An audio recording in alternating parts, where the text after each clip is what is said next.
What is going on, everybody? It's Nothing But Skills, and today we are going to be talking about Title Update 10, which is scheduled to go live tomorrow, June 16th, or if you're watching this video on June 16th, well, the patch will 100% be live. So make sure you have your consoles on standby mode so it automatically downloads, or have those PCs locked and loaded so you could get into the game as soon as the servers go live. So let's talk about it. So the new season, Keener's Legacy, is the first thing they addressed during these patch notes. A new season is almost upon us. It starts June 23rd, so that is next week. So if you guys are looking at diving into the new season, you have 1 week to get used to Title Update 10, and then you can start tackling that new season. Now, Keener's Legacy offers 12 weeks of in-game activities, unique rewards. Season 2 brings a new seasonal manhunt, new leagues, a global event, and new unique rewards, as well as an apparel event. The one thing you guys should keep in mind is I believe that there's only going to be one new global event, and then the rest are going to be recycled global events. So we'll have one new global event, and then the other global events will be from the other ones. That's what I'm hearing. Now, a new manhunt tasking you to take on 5 rogue agents over 12 weeks.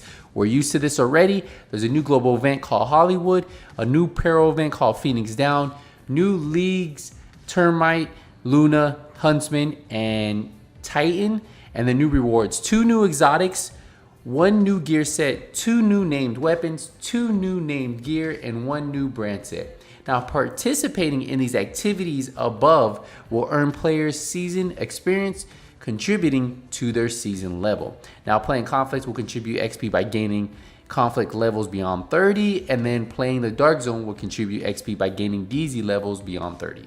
So different ways for you guys to contribute to that new season. So that's kind of the new thing that we found out about the new season going forward. They do talk about the new raid. We finally got a date, right? This was kind of leaked, not leaked, but I guess they said it a couple days ago, but I guess it wasn't really supposed to be announced until today, but it's on the patch notes. New raid, Operation Ironhorse. The True Sons have taken over Foundry to develop new weapons, threaten to destroy everything the division has worked for. So we have new bosses, puzzles, and rewards, something that you would have seen in the first raid. Level 40 version available on June 30th, followed by next week by level 30 version. Now there are unique rewards, 2 new exotics in the raid, which we know. We have 2 new gear sets, new cosmetic rewards, which I don't think anybody's has really seen, and the further details will become available closer to the raid's release in late June. Title Update 10 is bringing our first large balance pass over the release of Warlords of New York. Beyond the addition of the new content, the update focuses on 3 main aspects, mainly game health through bug fixes and balancing generosity by increasing your chances to receive high quality items. A lot of people hated that they weren't getting any really good loot. And then of course, what else? Scroll down for the full list of bugs, balancing changes, and gameplay tweaks. So that is what they wanted to focus this Title Update 10. Oh, and of course I missed it, increasing overall player power, because we want to feel powerful, right? So for the new exotics, most of you guys already know we have the SRS sniper rifle, which is the Mantis. We have the Mask, which is the Vial. Now both of these are non-raid exclusives. That means you can get them in the open world. And then we have the double barrel rifle, which is the Ravenous. That is a raid 2 exclusive. And we have the Magnum pistol, the Regulus, another raid 2 exclusive. We also have new gear sets. We have the Eclipse, which is gonna come with the season 2 track, so to be on there for you guys to start grinding that. You also have the Foundry, which is going to be a gear set that is tied to the raid. And then we have the Future Initiative, which is also a raid gear set. So you have 2 new raid gear sets right there. Now we have the new gear brand. We have the Walker and Harris and Company. So you got to think about this one. The 1 piece 5% weapon damage, 2 piece 5% damage to armor, 3 piece 5% damage to health. So that's what's pretty cool about it. And then the core attribute on all of it's always going to be weapon damage. So it's always going to be red. So that's just how that one works. And I think a lot of people will start to use this one with those DPS builds. Now if we go to the new named weapons, we have the Mechanical Animal, which is the SIG 556 with the Future Perfection. And then we have the Harmony, which is the MK47, the named MK47 with Perfectly in Sync. So those are the new named weapons. We get 2 new named weapons. We also get a new named gear. We get the Matador, which is a Walker and Harrison Company backpack with perfect adrenaline rush. And then we also get the new skill variant, Repair Trap. The Repair Trap deploys a line of small devices capable of repairing friendlies in their proximity. Note the Repair Trap will not be available in-game until the seasonal prime target unlocks in August. So that one's coming, but not just yet. Now, there are new talents. There's gonna be 4 new talents. We have Future Perfect, which is weapon kills grant +1 skill tier for 15 seconds, stacks up to 3 times. Weapon kills at skill tier 6 grants overcharge for 15 seconds. We also, overcharge cooldown is 90 seconds. We have In Sync, hitting an enemy grants 15% skill damage for 5 seconds. Using skill or damaging enemy with a skill grants 15% weapon damage for 5 seconds. Damage increases are doubled while both buffs are active at the same time. We have the new backpack talent, Adrenaline Rush. When you are within 10 meters of an enemy, you gain 20% bonus armor for 5 seconds, stacks up to 3 times with a cooldown of 5 seconds. And then we have the chest talent, Headhunter, which I'm excited for. After killing an enemy with a headshot, your next weapon hit within 30 seconds deals 125% of that killing blow's damage in addition to it. Damage is capped at 800% of your weapon damage. This is raised to 1,250% if your headshot damage is greater than 150%. So stack a lot of headshot damage and you're definitely putting out a lot of damage with Headhunter. Remember, there are some gameplay changes. Reduce how many elites will spawn in the following missions. So all of these missions right here, they're gonna reduce the amount of elites. Now for loot, remember, they're gonna add all new Season 2 weapon gear and weapons to general loot pools. The item powers, updated item power distribution to have a better spread between minimum and maximum for all difficulties. Increase the minimum rolled power for field proficiency in DZ caches. You have the difficulty scaling. Regular loot from loot containers and missions now scale with mission difficulty. Targeted loot from loot containers and missions now scales to mission difficulties. And loot containers, part of the living world activities, now scale with global difficulty. So if you're playing on the harder difficulty, you're always gonna get the maximum loot possible. Now we have the targeted loot, increased targeted loot drop chances for all missions and control points. And we have the named items, increased named item drop chance and regular dark zone loot. Exotics, they added Warlords of New York Season 1 exotics, excluding the Bighorn, to targeted loot. They added Warlords of New York Season 1 exotics, excluding Bighorn, to general exotic loot pools. The Coyote Mask drop from Coyote no longer has a minimum season level requirement. So that's just something for you guys to keep in mind with that. We have the control points. Remove regular weapon gear and loot containers not scaling with difficulties for control points. And legendary, increased NPC loot drop chance for veterans and elites on legendary difficulties. So you should start seeing more drops on those harder difficulties like legendary. Crafting got a small change. Crafting will now guarantee a higher minimum item power level, resulting in higher overall stat rolls. So if you guys have ever tried to craft anything like the weapons, the gear, and you're like, man, I'm not getting anything good, this is almost a waste of materials. Well, now you should be able to get something that's usable and actually might be something really good.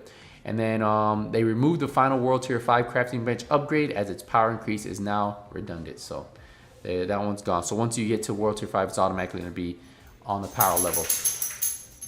Vendors added named items to both open world and dark zone vendors. Increased the prices of named items. Increased item power for all vendors. Vendors no longer sell superior quality items at maximum level. So there you go. You'll never get maximum level from those superior items, but you're gonna start seeing increased prices for named items because there's gonna be named items on all those vendors. So that's pretty cool. So named items, open world, and dark zone. So start looking for those. We have the control point officers. Players revived by control point officers will now have 80% of their armor restored, previously 0. So down to projects, it looks like if you get the premium pass on the season pass, right? They now have access to exclusive daily missions, which provides large bonus of XP. You also get the weekly, they add a weekly shade for everybody, reacquisition project slot, and then legendary mission project. So there you go. So you do get some new ways to get some really cool stuff. One thing you need to know about the legendary is after TU10, completing any legendary mission will grant you a weekly legendary mission project slot. Completing the designated legendary mission will give you an exotic cache. Pretty cool, right? Then they get into RPG balance, which incoming repairs was on there. Incoming repairs no longer increases the amount of armor repaired by armor kits, talents, or gear set effects. Now they did get into weapon handling. They did some changes to that. And we're just gonna get into the rest is gonna be, we're gonna go through it pretty quick because there's a lot on here that if you guys really wanna see the exact changes, you guys might wanna read these because there's a ton of things. That was a small change. For PvP, reduced, this is what you just need to pay attention to, reduced all PvP weapon damage by negative 20%. Then they went back in and the additional damage modifiers is they increased the MMR PvP weapon damage by 12%, reduced assault rifle PvP weapon damage by negative 15%, reduced shotgun PvP damage by negative 12%, reduced SMG PvP damage by 10%, same with pistol, same with rifle. So, sorry, pistol went to 10% and the rifle went to negative 5%. Now, specific damage modifiers increased the double barrel shotgun, reduced pestilence PvP, and then reduced the classic M1A. So that is something that you guys need to go through and look little by little because there was a lot of changes. And this was just in PvP, right? So Merciless, Dodge City Gunslinger Holster, the Imperial Dynasty, the Pestilence, that was all changed for PvP. Negotiator's Dilemma was also worked on for PvP. Now, if we get into weapon balancing overall in the whole game, well, we had some weapons get damage increase, and then we had some get damage decrease. But if you look right here, in PvE, all weapons for the assault rifles, looks like they all got an increase. So you need to see what weapon you were thinking about using. Those all got increases. LMGs got a damage increase. This is all in PvE. No changes to some of the LMGs, sorry, like the M249, the tactical M249, the MK46, the MG5, no changes. Infantry MG5 got a 3.2% damage increase. So marksman rifles, most all got a damage increase, except the surplus SVD and the paratrooper SVD, they got damage decrease. Now, if we get into rifles, almost all of them got an increase, except the SOCOM got the no changes and the M16 no changes. And then the funny thing is the military MK17, police MK17, classic M1A, they all got a decrease along with the urban M1A and the USC. So those were your changes here. And then for the SMGs, it looks like every single SMG in the Division 2 got an increase in damage for PvE. For shotguns, it looks like all shotguns in PvE got an increase too. And then for sidearms, most increases and then a few decreases. So if you guys want to take a look at all of those, how those all work right there. But remember, this is all PvE balances here. So in PvP, they got that nerf. In PvE, these are the changes. Now for the exotic changes that we have, the Bighorn got changed, the Eagle Bearer, the Chameleon, the Bullet King, the Nemesis, Liberty, Merciless, Ruthless. Remember, those all got tweaks to it to make you want to use them. And I think all the changes to all of these, especially like the Chameleon, is going to help everybody out because some of these were underused, people weren't using them as much. And I think with the damage increase, with some of the underbarrel mods being changed, it's gonna make a big difference. And then some of them even got a full rework like the Chameleon. We go down, you also have the Diamondback, the Lullaby, the Lady Death, the Chatterbox, the Pestilence, the Ninja Bike Messenger knee pads, the Dodge City Gunslinger holster, the PTSU gloves, Sawyer knee pads, which I think is really cool. Added a function to continue to provide damage bonus move for short duration full talent is now cannot be staggered, which I loved. Increased total weapon damage by 3% each second you are not moving. Stacks up to 10 until you start moving. All stacks lost 10 seconds after moving. That's what I really like about this. So you guys need to definitely check out all of these and see how you like them. Now the gear set changes, they had remember Hardwire, Ongoing Directive, Tip of the Spear, Aces and Eights, System Corruption, Striker, Negotiators, and Hardware all got changes. And then remember, because they are changing the way repair skills works, they all got a slight buff too, up to by 5%. So on Alps and all them, so that's just something for you guys to keep a mind on. And then of course the stability bonus, reload speed bonus, stuff like that did get changed on some of the. If we keep going down, they did make some skill changes, so that's something that I would recommend you guys taking a look at. But that is about it for all the changes, and then of course a ton of bug fixes. Look at this, crazy, crazy, crazy. Look at these bug fixes. So if there's a bug you've been reporting and you see it on here, know that because you reported it, it was finally taken care of. But they do have some known issues that are still working, but you can see just by all these bug fixes, that is a ton of things are fixed. A lot of big changes coming to Title Update 10, which I'm hoping is going to be good for the game overall. But we'll see. We'll see what happens. We'll see what the future of the Division 2 holds. But I think Title Update 10 is a step in the right direction. Let me know what you guys think about this, and I will see you guys in the next one. Nothing But Skills is out.